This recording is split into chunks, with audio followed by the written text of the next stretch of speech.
Salut, nous sommes ici à Salle Musica.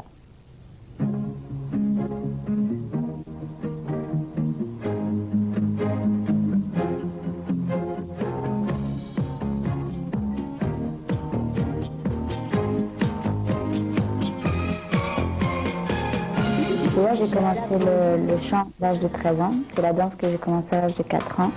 Et je suis la seule dans ma famille à chanter. Alors, j'ai pas vraiment eu de référence musicale. J'ai toujours admiré Madonna depuis que je suis toute petite. Je me suis toujours intéressée un petit peu à tous les chanteurs et tout, mais comme j'ai commencé assez tard, quand j'avais 13 ans, c'est plus par rapport aux comédies musicales que je voulais chanter. On va dire que en fait, à l'âge de 15 ans, j'ai participé à un casting qui se déroulait à Ajaccio. C'est une émission de télé qui recherchait des jeunes chanteurs pour participer à une émission. Et j'ai été prise pour participer à l'émission et ensuite, par la suite, j'ai entendu parler d'un casting qui se déroulait sur Paris.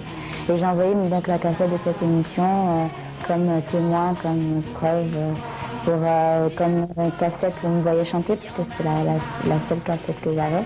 Et c'est comme ça que j'ai rencontré Mylène et Laurent, mais je pense que c'était plus un coup de chance parce qu'il y avait quand même il y a beaucoup de monde qui aimerait faire ce métier et je pense qu'il y a beaucoup de chance. J'ai la peau douce dans mon bas. Le premier album, l'enregistrement s'est très bien passé. C'est fait avec Mylène Farmer et Laurent Boutonnat comme pour le deuxième album. Et c'est sûr que je ne m'attendais pas du tout au succès de Moi Lolita. Je pensais que ça allait marcher un petit peu en France, mais je ne pensais pas que ça allait avoir un succès international. Bien sûr que sur Moi Lolita, c'est un mini-film. Je jouais un petit peu la comédie et je ne me sentais pas actrice parce que je pense qu'il y a assez un talent, il y a beaucoup de travail pour devenir actrice. Mais on va dire que c'était une bonne expérience. J'ai abandonné les études déjà avant d'enregistrer Moi Lolita parce que c'était pas possible, j'avais beaucoup trop de travail.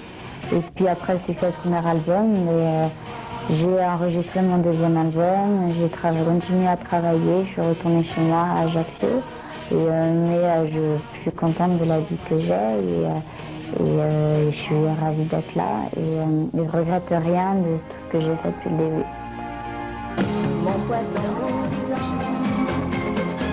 Quand on veut sortir le deuxième album, c'est sûr qu'on se pose beaucoup de questions puisque c'est le grand retour et les gens nous attendent du tournant et on s'imagine, on se demande si ça va plaire, si ça va pas plaire. Je voulais pour ce deuxième album quand même une évolution, pas un gros changement, mais j'espère que le public appréciera cette évolution et je me demandais s'ils allaient se demander si ça avait trop changé, si ça avait pas assez changé. Parce qu'après, le public ne s'y retrouve plus, donc c'est sûr qu'on se pose beaucoup de questions avant que le deuxième album sorte. Comme pour le premier album, j'ai eu mon mot à dire. Si j'avais des chansons dont j'avais pas envie de chanter ou des thèmes que j'avais pas envie d'apporter, je le disais, c'était le même travail que pour le premier album. Et au niveau des choix des musiques, je les ai choisis, celles qui me plaisaient le plus. Et au niveau des paroles, au niveau des thèmes, Mylène s'est inspirée un petit peu de ma vie pour écrire les paroles. J'ai la peau douce dans mon bain de mousse. Je brûle à l'ombre des bombes.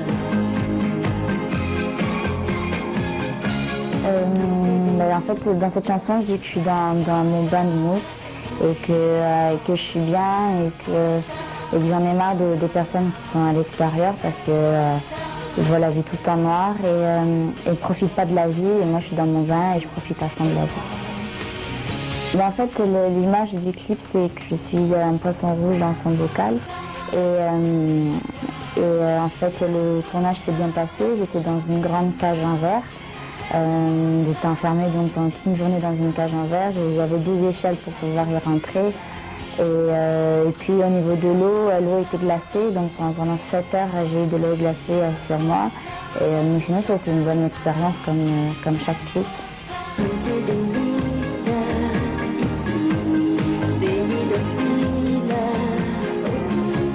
J'ai fait la liste des choses qui m'indisposent. Enfin, en fait, les deux versions, au niveau des paroles, ça veut dire à peu près la même chose. Au niveau de la voix, j'ai rien changé enfin, j'ai pas fait exprès de changer la voix. Quand on chante en français, quand on chante en anglais, les intonations ne sont pas les mêmes, donc c'est sûr qu'il y a une petite différence, mais il n'y a pas quand même un gros changement. Et pour la version anglaise, en fait, j'ai pris des cours de diction que les personnes étrangères puissent quand même mieux comprendre. En fait, je pense qu'il faut d'abord comprendre la langue pour pouvoir la chanter, sinon les émotions ne sont pas les mêmes et on n'arrive pas à faire passer ce qu'on a envie de passer, à faire passer au public. Et donc si un jour j'ai le temps de me mettre à l'espagnol, de pouvoir le comprendre et le parler, peut-être qu'un jour je chanterai en espagnol. J'ai jamais eu l'occasion de monter sur scène parce qu'en fait, mon premier album, j'avais 10 chansons, on ne peut pas tenir tout un spectacle. Donc en fait, à partir du mois d'août, je serai à l'Olympia à Paris. À partir du mois d'octobre, en tournée en France et enfin, peut-être, j'espère, en Europe.